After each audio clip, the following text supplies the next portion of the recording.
Gendis Ayu bagian ke-8. Tampak raut wajah tak percaya pada Galih.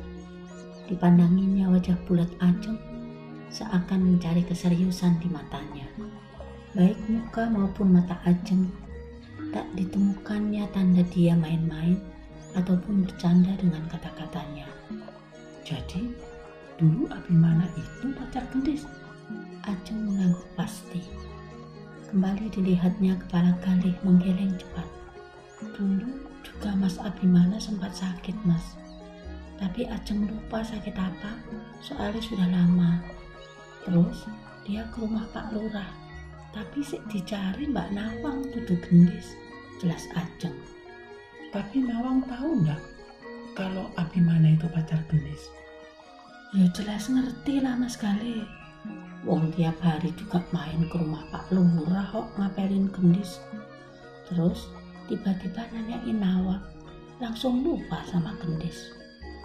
Pura-pura ngedeketin Gendis padahal pengennya sama Nawang kali. Tanya Galih masih mencari adanya logika di cerita Ajeng. Kalau dari awal sukanya sama Mbak Nawang, kenapa ndak langsung aja deketin Mbak Nawang ayo? Mbak Nawang yo lenjel, pacarnya banyak.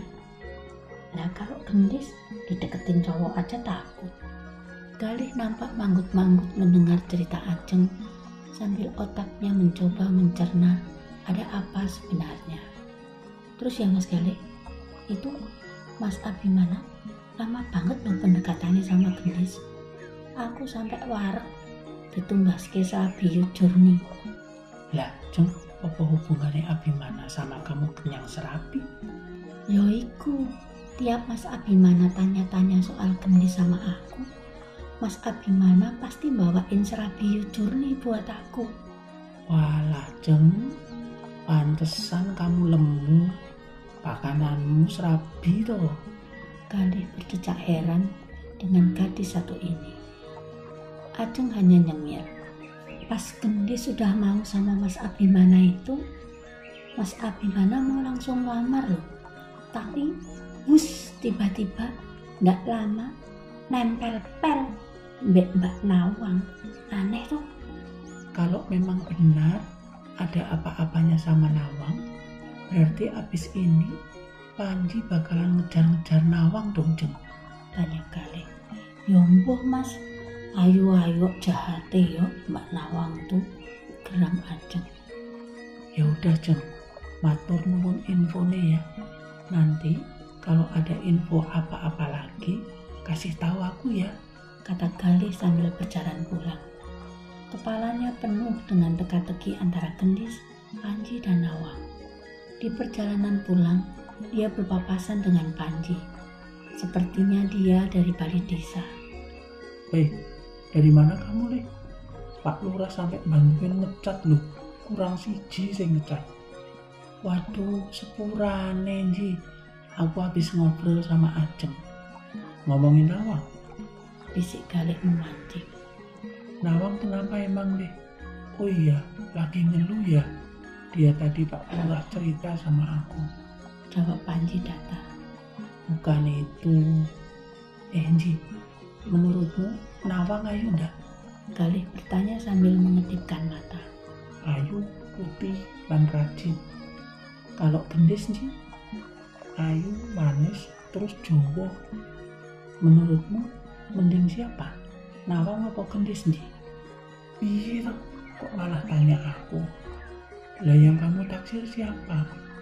Kalau kamu jadi aku, kira-kira siapa ya yang pantas dijadikan istri? Wah, sopo Yuli? Sama cantiknya, sama menariknya juga sih. Jawab Panji masih tetap datar. Kalau Nawang aja piye? Loh, terserah karepmu karo sopo. Aneh-aneh wae, kata Panji sambil berlalu. Kalau Gendis aja gimana Ji? Galih berteriak agar Panji mendengar. Terserah kamu Le. Jawab Panji juga berteriak. Tinggal Galih semakin bingung sendiri dibuatnya. Panji jelas tak tertarik dengan Nawang. Kalau cerita Ajeng benar, harusnya sekarang dia cinta mati sama Nawang. Sama Gendis, Juga dia seperti tidak kenal. Padahal kemarin-kemarin sampai panas kupingnya mendengar betapa Panji memuja Gendis. Apa Panji kejedot batu kali pas mandi ya? Bisik Galih tidak mau menyerah. Sementara di rumah Pak Lurah. Aduh ini Nawang kenapa? Muka Pak Lurah tampak khawatir. Anak gadisnya nampak pucat dengan rambut awut-awutan. Pandangan matanya kosong dan jika ditanya tampak menjawab dengan kata-kata tidak jelas. Bu Harjo hanya menangis memandang Nawang. Sudah 3 hari ini Nawang tidak mau makan dan keluar kamar. Penampilan Nawang tampak menyeramkan. Kata orang pintar yang mengobati Nawang, dia kesambet memeti Siwerak sehingga perlu diruat. Siwerak itu nama hutan yang berada di ujung desa. Sedangkan Pak Mantri hanya menyerahkan beberapa obat buyar tanpa bisa menjelaskan dengan pasti apa yang sesungguhnya Nawang alami. Keadaan Nawang mengingatkan dirinya kepada adik perempuannya yang telah meninggal, yaitu Wening. Wening meninggal tiba-tiba. Dirinya ditemukan di dasar jurang hutan Siwerak. Beberapa cerita menyebutnya bunuh diri, namun ada juga yang mengira Wening meninggal karena jiwanya diambil penunggu Siwerak. Sebagai kakaknya, Pak Lurah tahu betul cerita Wening. Itu sebabnya keadaan Nawang saat ini jelas membuat Pak Lurah khawatir dan sedikit mengingat cerita tentang Wening. Namun segera ditepisnya karena kisah Wening berhubungan dengan hal supranatural. Nawang tak mungkin bersentuhan dengan hal seperti itu, kata hati Pak Lurah. Jeng, kalau menurutmu aku ki cantik gak sih? Celetuk Gendis tiba-tiba saat mereka sedang mencuci di sungai. Pertanyaan apa gue? Nggak usah ditanya lagi, Tondis. Mbah Gayem yang udah pikun, kalau kamu tanya gitu juga pasti jawab cantik, cerocos Ajeng. Loh, Mbah Gayem kan emang baik, Jeng. Siapa aja dipanggil ayu. Rasa macem-macem, Tondis. Aku yang jelek gini, yo ngakune ayu. Apalagi kamu, Jan, aneh-aneh weh. Serius ini loh, Jeng. Maksudku, pantes ndak sih nek aku tresno sama Mas Panji? Ajeng berhenti mengucap. Dipandangnya Gendis lekat-lekat. Mata Gendis terlihat sembab. Pasti semalaman dia menangis. Kamu lebih dari pantes, Gendis. Rupamu elok, sifatmu halus, lan hatimu becik. Itu lebih dari cukup. Sejenak Gendis takjub dengan jawaban sahabatnya. Tapi kok aku selalu diginiin ya, Jeng? Maksudmu? Ajeng pura-pura polos. Ya diginiin. Dulu aku pacaran sama Mas Abimana. Tiba-tiba Mas Abimana jadian sama Mbak Nawang. Aku seperti dibuang gitu aja. Sekarang setelah bisa melupakan Abimana, ya walaupun belum sepenuhnya lupa, apalagi akan sakitnya, aku mencoba mencintai Mas Panji dan aku begitu mencintainya sekarang. Tapi apa yang terjadi? Gendis tercekat, tak mampu menyelesaikan kata-katanya. Dia hanya bisa terisak menahan sakit hatinya. Setelah seluruh hatiku kuserahkan, sekarang bahkan dia seperti tak mengenalku, Jeng, katanya terbata. Ajeng terenyuh melihat sahabatnya sehancur itu. Apa gadis kampung sepertiku tidak layak untuk pemuda kota seperti Mas Panji yo? Kok seenaknya saja mempermainkan hati dan perasaanku, Jeng? Isaknya sekarang berubah menjadi tangisan. Sakit sekali rasanya. Sakit, Jeng. Gendis tergugup. Ajeng hanya bisa memeluk sahabatnya. Hatinya ikut terasa sakit mendengar tangis sahabatnya yang dia tahu sangat mulia hatinya. Gendis bahkan tak sedikit pun menyinggung Nawang. Tak terbesit sedikit pun pikiran jahat mengarah ke kakaknya itu. Ajeng bertekad dalam hati, kali ini dia tidak akan tinggal diam. Akan kucari segala informasi tentang Nawang. Sepenuhnya dia mencurigai Nawang, baik itu soal Abimana maupun Panji. Pasti Nawang ada di balik semua petaka yang menimpa sahabatnya. Pandangan Nawang kosong. Dirinya sekarang seperti mayat hidup. Rambutnya awut-awutan, matanya cekung karena tak mau makan sama sekali, dan bibirnya selalu berkomat kamit, entah apa yang diucapkannya. Bu Harjo tak henti-hentinya menangis. Anak gadisnya tiba-tiba linglung. Abimana pun sengaja pulang untuk menengok kekasihnya yang sedang sakit tersebut. Dia bahkan sengaja membawakan seorang dokter yang hebat dari kota. Namun Nawang tak juga kembali seperti sedia kala. Rencananya untuk melamar Nawang pun terpaksa ditundanya. Mbak Arum, aku disuruh Mama nganterin telo buat Mbah Gayem. Anterin yuk, pinta Ajeng kepada kakaknya yang sedang menyapu halaman. Aduh, emoh aku Jeng. Rumah Mbah Gayem kan deket hutan Siwerak.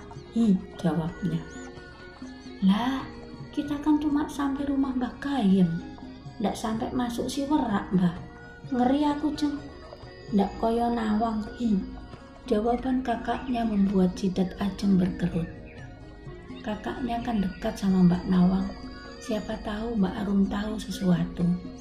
Emang Mbak Nawang pernah ke Siwerak apa? Kok Mbak Arum takut kayak Mbak Nawang toh? Selidik Ajeng dengan nada polos.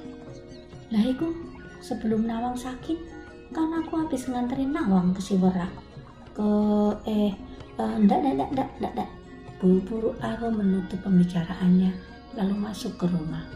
Ajeng semakin yakin kakaknya tahu sesuatu. Duh, aku kok keceplosan toh, sesal Arum. Sambil dirinya mengintip dari jendela dan dilihatnya Ajeng masih berdiri di halaman rumah, terlihat berpikir. Mati aku, bisik Arum ketakutan. Ajeng masuk kembali ke rumah lalu menemui ibunya di dapur. Ibunya yang sedang masak, heran melihat Ajeng yang dimintai tolong olehnya mengantar ketela ke rumah Mbah Gayem masih saja di rumah. Londo, kok masih di rumah toh? Mak, Ajeng takut mau nganterin sendiri. Aneh, biasanya kamu langsung berangkat, kok saiki nganggo acara takut barang toh? Dari Mbak Arum, kalau cedak-cedak Siwerak nanti kesambet. Halah Mbak Yumu iku kok didengerin. Kalau niatnya apik ya ndak bakal. Berarti Mbak Nawang niatnya jelek ya Mak, kok kesambet. Mama Ajeng menoleh cepat lalu mendekati anak gadisnya yang mendadak super ceriwis itu. Kamu kata siapa Nawang kesambet di Siwerak? Selidik Mama Ajeng dengan seksama. Mama kok serem banget sih nanyanya ke Ajeng. Ajeng jadi takut. Kalau hubungannya sudah sama Siwerak itu, sudah pasti serem, Duk. Makanya, Mama nanya, kamu kata siapa Nawang kesambet di Siwerak? Ndak boleh sembarangan, Duk. Ojo pisan-pisan, kowe masuk Siwerak. Kata-kata ibunya membuat Ajeng gentar, sepertinya hutan yang berada di ujung desanya itu sudah sangat kesohor keangkerannya. Segera dia berlari membawa telo buat Mbah Gayem. Namun sebelumnya, dia mampir ke pendopo berniat mengajak Galih menemaninya sekalian memberi sedikit informasi. Galih yang memang sedang duduk di pendopo langsung berlari menyambangi Ajeng yang melambaikan tangan ke arahnya. Mau kemana Jeng? Tanya Galih sambil berjalan di sisi Ajeng. Sini tak bawain, katanya sambil merebut ketela di tangan Ajeng. Diperlakukan Galih demikian membuat Ajeng tersipu malu, mukanya memerah. Namun cepat-cepat disingkirkannya perasaan itu. Masalah gendis lebih penting. Aku disuruh nganterin ini buat Mbah Gayem, Mas. Rumahnya jauh di ujung desa, di pinggir hutan Siwerak. Oh iya Jeng, dari kemarin aku beberapa kali mendengar hutan Siwerak disebut.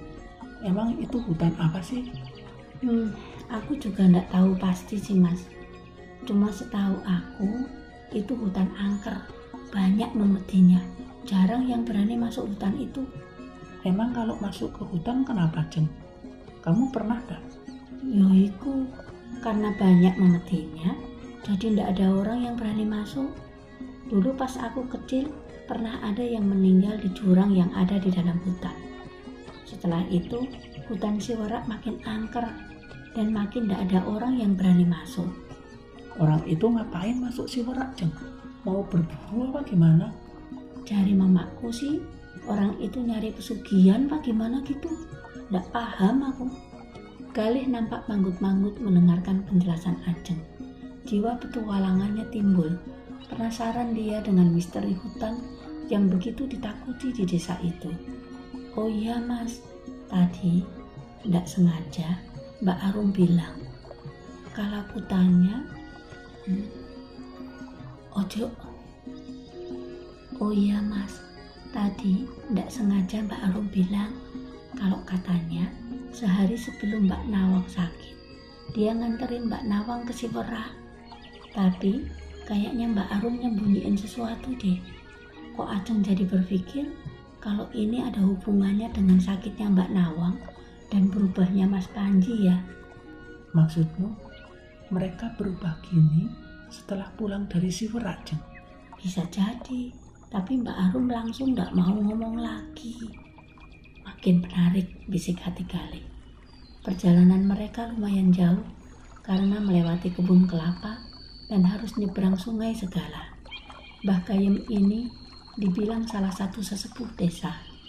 Karena sudah sangat tua dan tidak mampu bekerja berat, warga desa bergantian mengantar makanan dan bahan makanan untuknya setiap hari.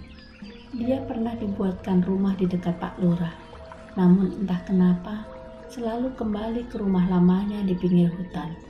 Semua warga menganggap Mbah Gayem ini seperti orang tua sendiri karena dia hidup sebatang kara di desa ini. Namun, para sesepuh desa dan beberapa warga paham jika sesungguhnya dia tidak sebatang kara. Bersambung ke bagian yang ke-9.